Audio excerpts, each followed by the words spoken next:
बिस्मिल्लाहिर्रहमानिर्रहीम। अस्सलाम वालेकुम नाजरीन। मारूफ एस्ट्रोलॉजर, रिलीजियस स्कॉलर और बिजनेस कंसल्टेंट मोहम्मद उस्सामा अली साहब हमारे साथ मौजूद हैं।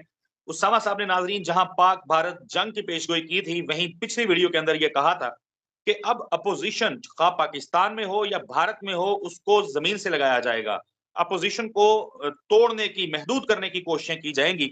इस मामले के ऊपर भी हमने बात करनी है कि अगर अपोजिशन महदूद हो जाती है, उसको जमीन से लगाया जाता है, तो क्या अवामी तहरीक और इस किस्म की जो चीजें पाकिस्तान में खासतौर पे हो रही थी, वो खत्म हो जाएंगी। और इसी हवाले से नरेंद्र मोदी ने जिस रोज सीसीएस की मीटिंग बुलाई, तो जो बड़ा फैसला वहां से आया था वो ये आया था कि कांग्रेस का मुतालबा था जात की बुनियाद पर मर्दमशुमारी करवाई जाए। मोदी नहीं मान रहे थे, लेकिन अचानक से जब मोदी ने ये मर्दमशुमारी का ऐलान किया, ये फैसला सामने आया, तो लोगों ने कहा कि मोदी शायद जंग से भाग गए हैं। लेकिन अब उसकी इंटरप्रिटेशन ये भी की जा रही है कि नरेंद्र मोदी ने जात की बुनियाद पर मर्दमशुमारी का ऐलान करके अपनी अपोजिशन को गले से लगाया, अपनी अपोजिशन का बड़ा मुतालबा माना, ताकि अपोजिशन और हुकूमत एक पेज पे हों। लेकिन पाकिस्तान में ऐसा नहीं है। पाकिस्तान में इमरान खान बदस्तूर अडयाला जेल में कैद हैं। बहुत से लोगों ने उनकी रिहाई के हवाले से कहा है कि उनको लाया जाए, उनको बाहर निकाल लिया जाए अडयाला जेल से, और भारत को वो अच्छा पैगाम दे सकते हैं, जैसा कि कुछ ट्वीट्स की सूरत उन्होंने दिया भी। तो क्या मंजरनामा पाकिस्तान की अपोजिशन का और मुमकिना अवामी तहरीक का होगा, और क्या मुस्तकबिल है इमरान खान का, ये उसामा साहब से जानेंगे। उसामा साहब, अस्सलाम वालेकुम सर। सवाल मेरा आपने सुन लिया। जी, वालेकुम अस्सलाम। बहुत शुक्रिया आपका। बिस्मिल्लाहिर्रहमानिर्रहीम, अल्हम्दुलिल्लाहि रब्बिल आलमीन, अल्लाहुम्मा सल्लि अला मुहम्मद व आले मुहम्मद। देखिए, मोदी जो भी कर रहा है अपनी, वो जैसे कहते हैं ना कि फाइनल अपने आप को अमर करने के लिए कर रहा है, और अब उसकी भरपूर कोशिश है कि वो कुछ ना कुछ ऐसा कर जाए जिससे वो अपना आप को कोई तारीखी करैक्टर बना दे। लेकिन होगा ये कि मोदी सब में नाकाम रहेगा, बल्कि बांग्लादेश और जितनी भी इर्द-गिर्द की उसकी इन्फ्लुएंस्ड गवर्नमेंट थी इंडिया की, वो इस वक़्त नहीं है। मतलब बांग्लादेश पहले इंडिया के कोर्ट में था, अब वो नहीं है इस वक़्त। म्यांमार की सूरत-ए-हाल आपके सामने है, बाकी इर्द-गिर्द देखते जाएँ। तो अब सिर्फ देखें कि चाइना की देर है। चाइना जैसे ही लद्दाख की साइड पे आगे आके सिर्फ बैठ जाए तो काफ़ी होगा। चाइना का कोई गोली चलाने की ज़रूरत नहीं, चाइना का सिर्फ आने की और बैठने की देर है। और इसमें भी मुझे लगता है कि चाइना शायद इस दफ़ा उस साइड पे आ जाए, क्योंकि चाइना मिसाइल्स दे रहा है, सब कुछ दे रहा है पाकिस्तान को। पुरानी हो सकता है बातें भी याद करा रहा हो कि देखो, तुम्हें तो हम कहते रहे किस पे एतमाद करना है, किस पे नहीं, तो आज ही सबक सीख लो। तो बस उसने जितना सिर्फ फौज ही लगानी है, तो कश्मीर की जो 6 लाख में से 3 लाख भी उधर चली गई, तो बस फिर हमारी रेशो तो वैसे ही आपको पता है 1/10 की होती है। तो हमें तो बस 30,000 ही चाहिए होगी इन 3 लाख के लिए। और इसलिए ये जो टेक्नीक है यहाँ नहीं चलेगी। अब आ जाएँगे, इसीलिए वो इस दफ़ा बैरिया लेके वो कराची और गवादर वाली साइड को भी वो कर रहे हैं। और अगर बैरिया उधर ला के खड़ी करते हैं, फिर भी सी पैक है, गवादर पोर्ट चाइना के पास है, वो उसका इशू है। तो काफ़ी इसमें आप लोगों को अच्छा देखने को मिलेगा, जैसे कहते हैं ना कि up and down kind of. अच्छा, अब आ जाएँगे जो अपोज़िशन की बात है। अपोज़िशन दोनों ममालिक की ही बिल्कुल वो जैसे कहते हैं ना कि वो महसूस करेंगे आपके अपोज़िशन डायरेक्शनलेस सी हो गई है जैसे, और उसकी कोई वुकत नहीं रही अपोज़िशन की, और अपोज़िशन जैसे बिखर गई हो या ज़हनी तौर पे मुंतशिर हो जाए। प्रैक्टिकली मुंतशिर ना भी हो, ज़हनी तौर पे ही मुंतशिर हो जाए, तो ऐसा भी कह सकते हैं इसको। मिसाल के तौर पे अब अगर जब जंग का माहौल बन गया, तो किसी भी मुल्क में जंगी माहौल में कोई भी पार्टी सियासत नहीं कर सकती फिर। जब तक जंग रहेगी उस वक़्त तक सियासत नहीं होगी। सियासी बात नहीं होगी, सियासी वो नहीं होगा। और पाकिस्तान में तो आपको पहले भी आइडिया है कि सियासत भी एक ख़ास लिमिट तक करने की इजाज़त होती है, उससे ज़्यादा नहीं होती। जिसके नतीजा हमने पिछले 2 सालों में देखा भी, पीटीआई के साथ जो सलूक हुआ। लेकिन इसके बावजूद मैं समझता हूँ कि कोई खातिर ख़्वाह, मतलब अभी भी पीटीआई की लेके या हुकूमत को लेके अपोज़िशन का मामला जो है, वो कोई स्ट्रॉन्ग उसमें नहीं आएगा।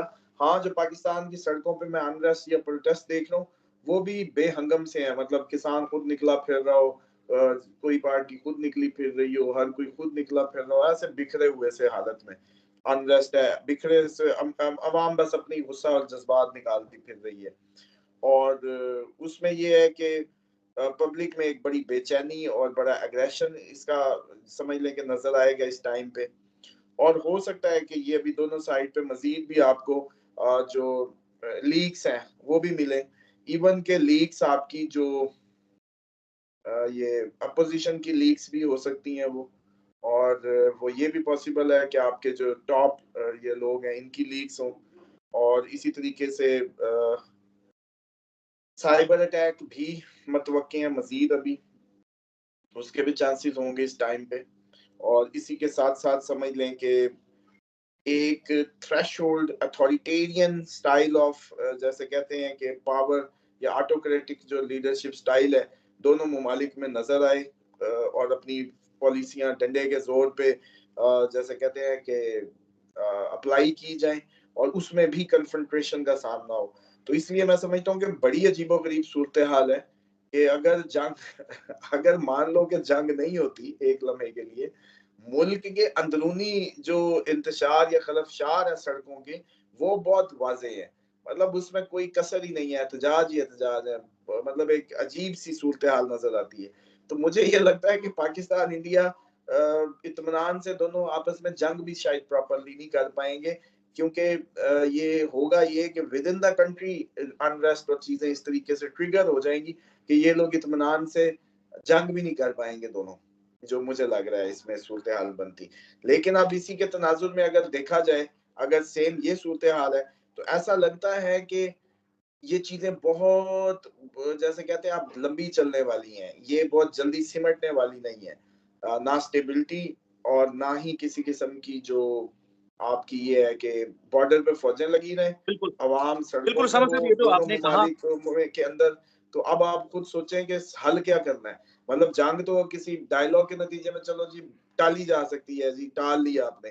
तो ये जो सड़कों पे आप लोगों के दोनों ममालिक में अवाम सड़कों पे जो नजर आती है और जो फसादात बिल्कुल, फूटते नजर आते हैं, उनका क्या करना है? ये एक इस एंगल के ऊपर हम लाजमी अपनी अगली वीडियो के अंदर बात करेंगे। एक और अहम मामला है, उसको भी अगली वीडियो के अंदर छेड़ेंगे, लेकिन इस वीडियो में मैं एक मुद्दा कंक्लूड करना चाहता हूँ। आपने बांग्लादेश की साइड से मुश्किलात पैदा होने की बात की है भारत के लिए। एक तो ज़ाहिर है वो जो सेवन सिस्टर स्टेट्स कहते हैं, चिकन नेक भी उसको कहते हैं कुछ लोग। अ, एक तो उस हवाले से गुज़िश्ता रोज़ भारत के जो जो यूनुस हैं, मोहम्मद यूनुस, उनके एक मशीर हैं, अ, उनके मशीर का नाम फजलुर रहमान है। वो वहाँ के साबिक फौजी जनरल हैं। उन्होंने ये कहा, उन्होंने ये ट्वीट गालबन किया, जिसमें उन्होंने कहा कि बांग्लादेश जो है, वो कब्ज़ा कर लेगा भारत के ऊपर। भारत की रियासतों के ऊपर कब्ज़ा कर लेगा, अगर भारत पाकिस्तान के साथ ये मामला शुरू करता है या जंग छेड़ता है। बांग्लादेश की हुकूमत ने तो कह दिया कि उस बयान से हुकूमत का ताल्लुक नहीं है, लेकिन ये बात वहाँ से आई है और ये बात छोटी नहीं है कि बांग्लादेश, यानी बांग्लादेश भी ये कह रहा है कि भारत के ऊपर कब्ज़ा कर लेंगे, भारत की रियासतों के ऊपर कब्ज़ा कर लेंगे। So what's your take on it? इसके ऊपर सर बात करके कंक्लूड करते हैं। यस, ये देखिए ये पॉसिबिलिटी हमने तो बहुत पहले ही आपको याद होगा पुरानी वीडियोस में जिक्र किया था कि भारत हमारी कश्मीर की तरफ आएगा, हम उधर को जाएंगे। उस वक्त तो ये नक्शे ही नहीं थे जब हम ये नक्शा खींच रहे थे। तो अब तो ये होना है, अब तो वो जो कह रहे हैं उसके भरपूर चांसेस हैं। क्यों? क्योंकि मैं जहां से इसको ऑब्जर्व कर रहा था, मैं इसको लाशौरी तौर पे जंग को आता महसूस कर रहा था। मैं महसूस कर रहा था जंग को आता हुआ। मुझे ये लग रहा था कि ये अब अपने मोहरे सेट किए जा रहे हैं। मतलब जो बांग्लादेश में रेजीम चेंज था, या वो एक प्रोटेस्ट के नतीजे में उनकी पीएम को भगाना था, वो इसी का एक शाखसाना था, एक कड़ी थी। और फिर चाइना का फौरन जाके उन पे हाथ रखना और सारा मैटर।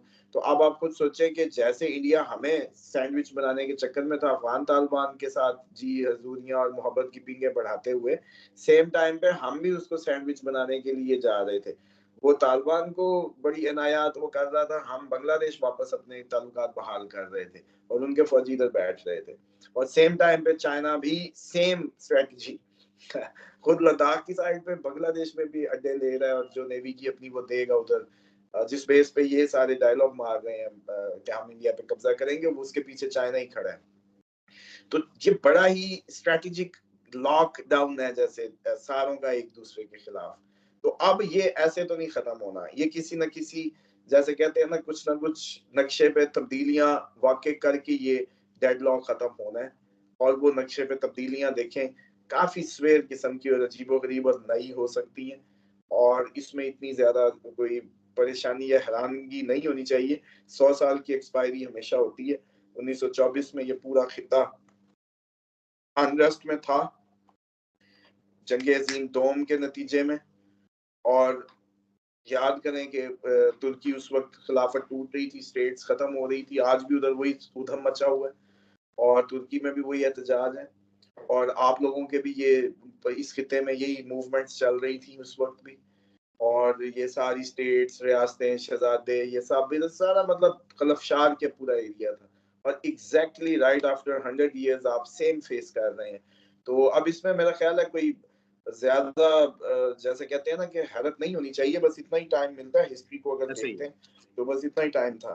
तो अच्छा डेडलॉक है, लेकिन ये कुछ ना कुछ तोड़ फोड़ करेगा। यस, वो अगर कह रहे हैं तो ऐसा भरपूर चांसेस होंगे कि भारतीय राइट। रियासतें और चीजें टूटें। क्योंकि आप खुद सोचे ना, आप एक कमरे में बैठे 4 लोगों को इंटरटेन कर लेंगे, बहुत अच्छी तवज्जो दे लेंगे। 8 आ जाए तो आप थोड़ा सा उसमें कमी वाकई हो जाएगी तवज्जो देने में।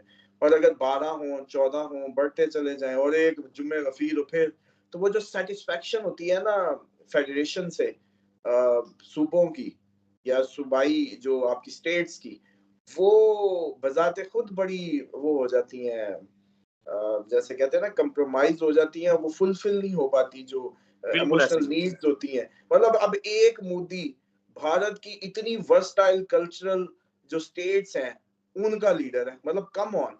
उसमें आप देखें कुछ बुद्धिस्ट की साइड है, कुछ चाइनीज मेड मतलब सेम फेसिस हैं, कुछ बंगाली साइड देखें, फिर कुछ अपनी पंजाब की सिख देखें, फिर कुछ अपना ये हमारा साइड देखें, फिर गुजरातियों की देखें, तेलुगु, मतलब काइंड ऑफ इतनी नेशनैलिटीज, इतनी समझ लें कि वो रेसिस इकट्ठी हैं वहां, और उनका एक नुमाइंदा मतलब मोदी। ये कैसी मतलब, तो लॉजिकली भी ऐसे ही है। शायद अब ये एक बिल्कुल। तब्दीली आएगी, बिल्कुल। क्योंकि वो बहुत बड़ा है और वेरी अभी भी वो लॉजिक। कश्मीरियों को भी लेने के चक्कर में है, तो दिमाग ही खराब है इसका। बिल्कुल दिमाग खराब है। उसामा साहब बहुत शुक्रिया आपके कीमती वक्त के लिए। नाजरीन, गुफ्तगू आपने मुलाहिजा की। नंबर उसामा साहब का स्क्रीन के ऊपर है। मजीद कुछ जानना चाहते हैं, पूछना चाहते हैं अपनी जिंदगी से मुतालिक, तो आप व्हाट्सएप के ऊपर उसामा साहब के साथ कॉन्टैक्ट कर सकते हैं। हमें अपनी दुआओं में जरूर याद रखिएगा। इंशाल्लाह अगली वीडियो में नए और एक और अहम टॉपिक के साथ मिलेंगे। तब तक के लिए अल्लाह हाफिज।